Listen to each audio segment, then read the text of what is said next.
Sir Jaganmohan Reddy కార్యకర్తలను ఉద్దేశించి కార్యకర్తల సమావేశంలో ఈరోజు మాట్లాడుతూ జగన్ 2.0 అంటే ఏంటో చూపిస్తాను. జగన్ 2.0 వేరుగా ఉంటుంది.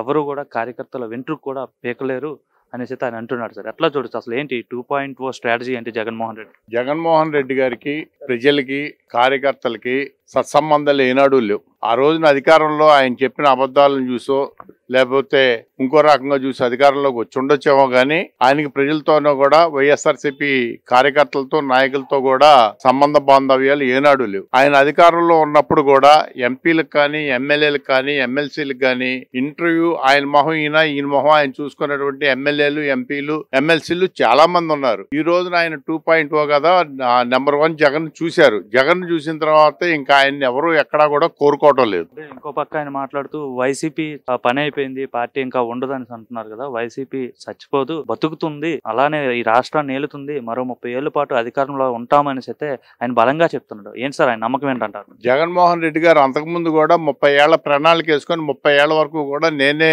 ముఖ్యమంత్రిగా ఉంటాను, ఈ రాష్ట్రానికి ప్రగల్భాలు బిల్ చెప్పి ఇచ్చేశాడు. అధికారంలోకి వచ్చాడు. 5 సంవత్సరాల పాలనలో రాష్ట్రంలో వైఎస్ జగన్మోహన్ రెడ్డి గారు ఏ విధంగా పరిపాలించింది, అదేవిధంగా స్థానిక సంస్థ ఎన్నికల్లో ఎటువంటి అక్రమాలు చేసి అధికారంలోకి వచ్చి స్థానిక సంస్థలను ఏ విధంగా నిర్వహణ చేసింది, స్థానిక సంస్థలో ప్రజాప్రతినిధులు వైఎస్ఆర్సీపీ వాళ్ళు ఏ విధంగా పరిపాలన చేసింది కూడా ప్రత్యక్షంగా దగ్గరుండి ఆంధ్ర రాష్ట్ర ప్రజలు చూశారు. కాబట్టి మొన్న జరిగినటువంటి ఎలక్షన్స్లో చిత్తుగా వైఎస్ఆర్సీపీని ఓడించడం జరిగింది.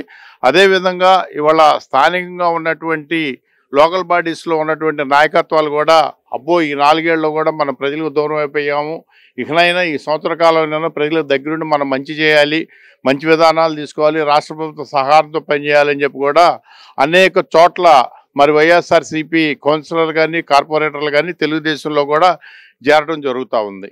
అంటే ఈ 9 నెలల కూటమి ప్రభుత్వ పరిపాలన ఎలా ఉందంటే ఎక్కడ చూసినా అవినీతే కనిపిస్తుంది, ఎక్కడో కూడా ప్రజలకి ఉపయోగపడే కార్యక్రమాలు చేయట్లేదని చెప్పైతే ఆయన చెప్తున్నారు. సత్యదూరం జగన్మోహన్ రెడ్డి గారు చెప్పేటువంటిది సత్యదూరం. ఎందుకంటే ఎన్డీఏ కూటమి ఈ రాష్ట్రంలో ఫీల్ గుడ్ ఫ్యాక్టర్తో పనిచేస్తుంది.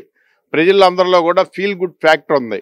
ఏ విధంగా అంటే ప్రశాంతంగా మా కష్టం మేము చేసుకుంటా ఉన్నాం, మా భోజనం మేము సంపాదించుకుంటా ఉన్నాం, ప్రశాంతంగా కంటిన్యూ నిద్రపోతూ ఉన్నాం, మా ఆస్తులు ఎవరు కబ్జా చేయట్లేదు, అర్ధరాత్రి పూట మా ఇళ్ళు ఆక్రమించుకోవట్లేదు, మమ్మల్ని హత్యలు చేయట్లేదు, ధ్వంసం చేయట్లేదు, కుల పోరాటాలు లేవు, హత్యలు లేవు, రౌడీజాలు లేదు, డోర్ డెలివరీ మరి శవాలు లేవు. ఇటువంటివన్నీ కూడా చూసి ఫీల్ గుడ్ ఫ్యాక్టర్తో ప్రజలందరూ ఖచ్చితంగా ఉన్నారని కూడా మేము చెప్తాను. అంటే అప్పట్లో కూడా ఇప్పుడు కార్యకర్తలకు సంబంధించి కేసులు ఏవైతే పెడుతున్నారో దానికోసం కేసుల కోసం కూడా ఆయన మాట్లాడుతూ అప్పట్లో నేను రాజకీయం మొదలు పెట్టినప్పుడు రాజకీయంగా ఎదుగుతున్నాననే కారణంతో 16 నెలలు జైల్లో పెట్టారు, ఇప్పుడు కూడా మహా అయితే నన్ను జైల్లో పెడతారు, మహా అయితే జైల్లో పెట్టిన తర్వాత మళ్ళీ వచ్చి రెట్టింపు ఉత్సాహంతో అయితే నేను పనిచేస్తానని చెప్పి ఆయన అంటున్నాడు. ఆ రోజున అక్రమంగా పెట్టినటువంటి కేసుల ద్వారా 16 నెలలు జైల్లో ఉండటం అనేది అవాస్తవం. ఆయన ఖచ్చితంగా ఇన్వాల్వ్ అయ్యి ఉన్నారు.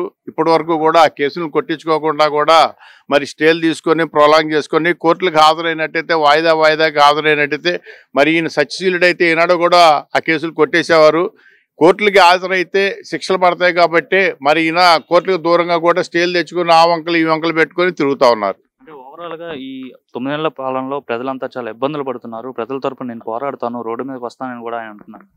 ఆయన ముఖ్యమంత్రిగా ఉండగానే డేరాలు కట్టుకొని చెట్లు నరికిచ్చేసి రోడ్ల మీద జనాలు రాకుండా తిరిగినటువంటి పరిస్థితి ఈ రోజున ఆయన 8 నెలల కాలంలో కూడా ఎక్కడా తిరగడం జరగలేదు. ఆయన హయాంలో వరదలు వచ్చినా భూకంపాలు వచ్చినా ఎక్కడన్నా నేషనల్ కెలామిటీస్ జరిగినా కూడా వచ్చినటువంటి పరిస్థితి దాఖలాలు లేవు. ఆయన రాడు కూడా ప్రజల్లోకి రాడు, ఆయనకి భయస్తుడు, ఆయన రాడు, ప్రజలతో సత్సంబంధాలంటే ఆయనకి ఇష్టం లేదు. కాబట్టి ప్రజల ఓట్లు అయితే ఆయనకు కావాలి.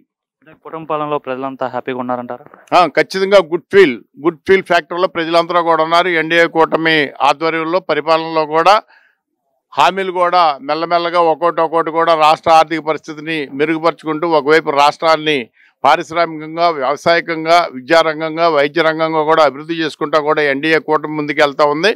అదేవిధంగా ఎన్డీఏ కూటమి ఏ అయితే హామీలు ఇచ్చారో సూపర్ 6 హామీలు అన్నింటినీ కూడా అన్నీ నెరవేర్చడానికి ప్రణాళికాబద్ధంగా కూడా ముందుకు వెళ్తూ ఉన్నారు.